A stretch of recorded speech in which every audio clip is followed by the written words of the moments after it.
Hi friends, welcome to our YouTube channel CB vlogs 7. మన మచిలీపట్నంలో నిజాంపేటలో శ్రీ బొబ్బిలి వేణుగోపాల స్వామి గుడి ఉంది. ఆ గుడికి చాగంటి కోటేశ్వరరావు గారు వచ్చారు. బొబ్బిలి వేణుగోపాల స్వామి గుడిలో రాజ్యలక్ష్మి అమ్మవారు, ఆంజనేయ స్వామి కొలువై ఉన్నారు. ఆ గుడికి చాలా విశిష్టమైన చరిత్ర ఉంది.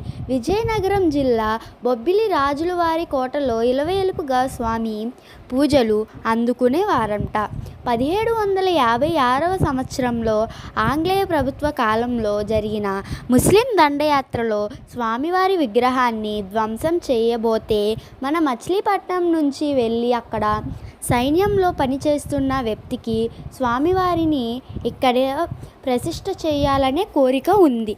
రాజుగారికి తెలియకుండా నులక మంచాన్ని తిప్పివేసి పడుకోబెట్టి స్వామివారిని తీసుకువస్తుంటే ఆంగ్లేయుడు సైనికులు ఆపగా ఎవరు అని అడిగితే జబ్బుపడిన వ్యక్తిని తీసుకువెళ్తున్నాం అన్నారు.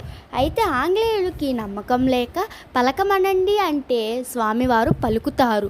అక్కడి నుంచి ఇక్కడికి తీసుకువస్తాకి 21 రోజులు పట్టింది. మచిలీపట్నం బొబ్బిలి వేణుగోపాల స్వామి గుడి చరిత్ర ఫ్రెండ్స్ ఇది.